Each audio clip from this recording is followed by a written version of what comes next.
अगर आपके बच्चे का बर्थ सर्टिफिकेट अभी तक नहीं बना है तो ये वीडियो आपके लिए काफी इंपोर्टेंट साबित हो सकती है, क्योंकि सरकार ने अब बर्थ सर्टिफिकेट को बनाने के लिए एक नए पोर्टल को लॉन्च कर दिया है, जिसके माध्यम से आप घर बैठे अपने मोबाइल फोन के थ्रू ही अप्लाई करके आप आसानी से बना सकते हैं। और इस सर्टिफिकेट को बनाने के लिए आपको किसी भी सरकारी दफ्तर में अब बिल्कुल भी चक्कर नहीं लगाने पड़ेंगे, और वो भी मात्र सिर्फ 10 रुपए में ही आप इस सर्टिफिकेट को बनवा पाएंगे। तो चलिए जानते हैं कि इसका कौन सा पोर्टल है, इसमें क्या क्या डॉक्यूमेंट्स लगेंगे और क्या क्या स्टेप आपको फॉलो करने पड़ेंगे। कंप्लीट जानकारी आज की इस वीडियो में आपको बताई गई है, तो वीडियो में लास्ट तक मेरे साथ बने रहिए। इसके लिए आप अपने मोबाइल फोन के गूगल पर टाइप करेंगे CRSORGI, उसके बाद वेबसाइट का जो पहला लिंक आपको दिखाई देगा इस पर आप क्लिक कर देंगे। अब आप देखेंगे सरकार का नया CRS पोर्टल आपकी मोबाइल फोन की स्क्रीन पर ओपन हो चुका है। अब यहाँ पर जो एरो बना हुआ है इस पर आप क्लिक करेंगे, तो यहाँ पर आप जनरल पब्लिक के ऑप्शन पर क्लिक करेंगे।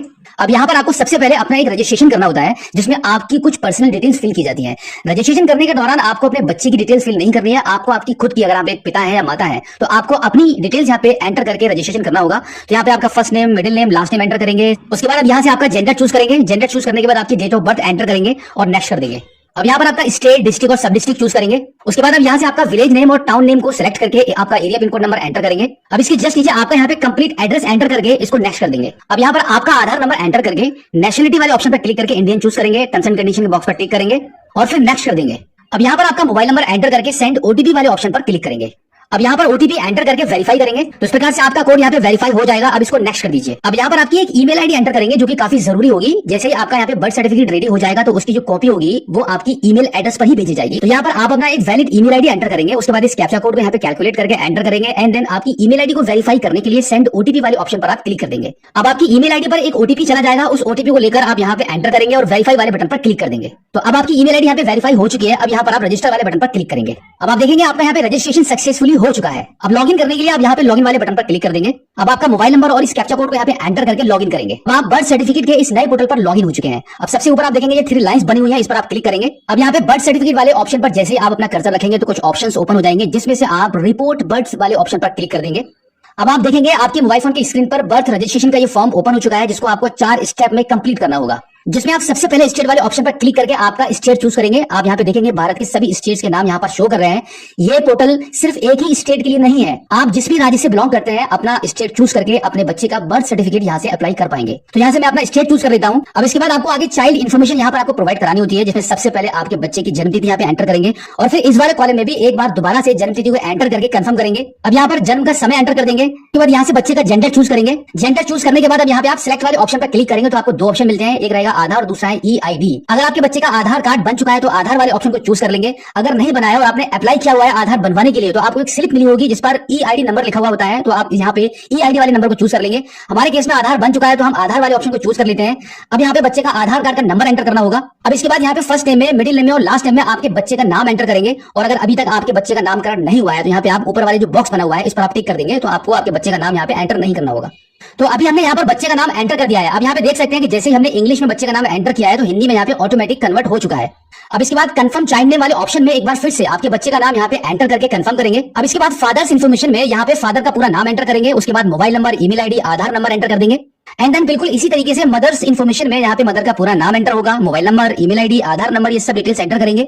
उसके बाद बच्चे के जन्म के समय का आपका जो भी एड्रेस रहा होगा उस एड्रेस को आप यहाँ पे कंप्लीटली एंटर कर देंगे। एंड देन अब यहाँ पर पेरेंट्स का परमानेंट एड्रेस एंटर किया जाएगा। अभी ऊपर जो बच्चे के जन्म के समय का जो एड्रेस आपने एंटर किया था, अगर वही आपका परमानेंट एड्रेस है तो आप यहाँ पे यस वाले ऑप्शन को चूज कर लेंगे। अब इसके बाद जन्म का स्थान चूज करेंगे, इस पर आप क्लिक करेंगे तो आपको 3 ऑप्शन मिलते हैं। इनमें से जहां पर भी बच्चे का जन्म हुआ होगा उस स्थान को आप चूज कर लेंगे। तो यहाँ पर हम अपने अनुसार हाउस वाले ऑप्शन को चूज कर लेते हैं। अब यहाँ पर आपको ये बताना होगा कि क्या जन्म का स्थान तथा बच्चे के माता पिता का पता समान है। अगर ऐसा है तो आप यहाँ पे इस बॉक्स पर टिक कर देंगे। तो अब आपको यहाँ पे माता पिता का जो एड्रेस है वो मैनुअली फिल नहीं करना पड़ेगा। अब इसके बाद सबसे लास्ट में नीचे आने के बाद आप देखेंगे रजिस्ट्रेशन यूनिट वाले ऑप्शन पर क्लिक करेंगे।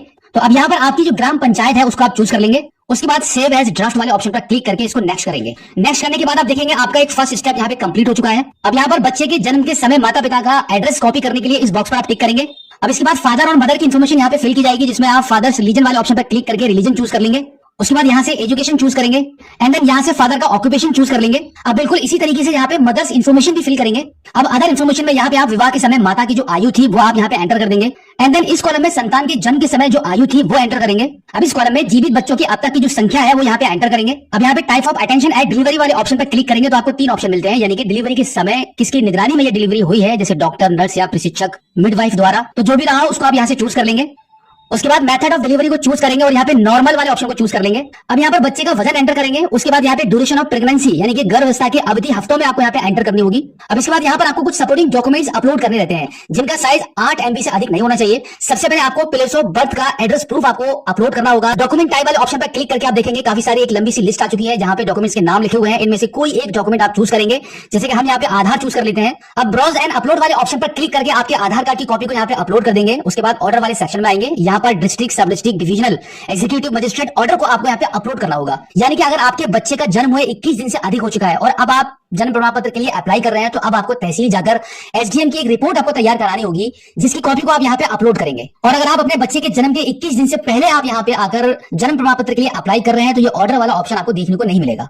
अब इसके बाद एडिशनल डॉक्यूमेंट्स को अपलोड करने के लिए डॉक्यूमेंट टाइप वाले ऑप्शन पर क्लिक करेंगे। तो इनमें से कोई एक ऑप्शन आप चूज कर लीजिए। जैसे कि अगर आपके पास बच्चे का CGHS कार्ड है तो आप पहले वाले ऑप्शन को चूज कर लेते हैं। अदरवाइज सबसे इजी रहेगा कि आप पैन कार्ड चूज कर लीजिए। या फिर आपके बच्चे का जन्म हॉस्पिटल में हुआ है और वहां से जन्म से रिलेटेड कोई भी फॉर्म आपको मिला है तो उसको भी आप यहाँ पे स्कैन करके अपलोड कर सकते हैं। तो अभी हम यहाँ पे पैन कार्ड को चूज करके ब्राउज एंड अपलोड वाले ऑप्शन पर क्लिक करेंगे और पैन कार्ड की कॉपी को अपलोड कर देंगे। इस प्रकार से सभी डॉक्यूमेंट्स को अपलोड करने के बाद सेव एज ड्राफ्ट पर क्लिक करके नेक्स्ट कर देंगे। अब आप देखेंगे आपने अब तक जो भी डिटेल्स फिल की है उसका प्रीव्यू आपको शो हो जाएगा। आप यहाँ पे डिटेल्स को एक बार चेक कर सकते हैं। सभी डिटेल्स आपको प्रॉपर यहाँ पे शो हो रही है। अब अगर आपकी सभी डिटेल्स यहाँ पे ओके हैं तो आप एक बार इसको नेक्स्ट कर दीजिए।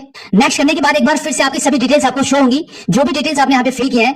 अब यहाँ पर आप देखेंगे सर्टिफिकेट ऑप्शन आपको मिलता है, यानी कि आप यहाँ पे क्लिक करेंगे तो आपको दो भाषाएं दिख रही है, हिंदी और इंग्लिश। इसका मतलब है कि आप अपने सर्टिफिकेट को किस भाषा में चाहते हैं, हिंदी में या इंग्लिश में या फिर दोनों भाषाओं में। तो यहाँ पे हम बोथ वाले ऑप्शन को चूज करके टर्म्स एंड कंडीशन को एक्सेप्ट करेंगे और फाइनली इसको सबमिट कर देंगे। जैसे ही आप इसको सबमिट कर देंगे तो फिर आपके मोबाइल फोन के स्क्रीन पर पेमेंट करने के लिए एक ऑप्शन आ जाएगा। जैसे कि आप यहाँ पे देख सकते हैं, यहाँ पे आपको पहले से ही जानकारी दे दी गई थी। यहाँ पे आप देख पा रहे हैं कि पेमेंट डिटेल्स में आपको ये क्लियर बताया गया है कि यहाँ पर आपसे एक लेट फी ली जाएगी। अगर आप 21 दिन के बाद अपने बच्चे का जन्म प्रमाण पत्र अप्लाई कर रहे हैं, यहाँ पर आपको मात्र 10 रुपए की पेमेंट करनी है और सिर्फ 10 रुपए पे करके ही घर बैठे आप अपने बच्चे का जन्म प्रमाण पत्र बनवा पाएंगे। सबमिट करने के बाद जैसे ही आप 10 रुपए की पेमेंट करेंगे, पेमेंट आपकी जैसी सक्सेस होगी, आपके बच्चे के बर्थ सर्टिफिकेट की एप्लीकेशन की कंफर्मेशन आपको मेल के द्वारा मिल जाएगी और जैसे ही 7 to 15 डेज के अंदर आपका बर्थ सर्टिफिकेट रेडी होगा, आपकी मेल आईडी पर भेज दिया जाएगा।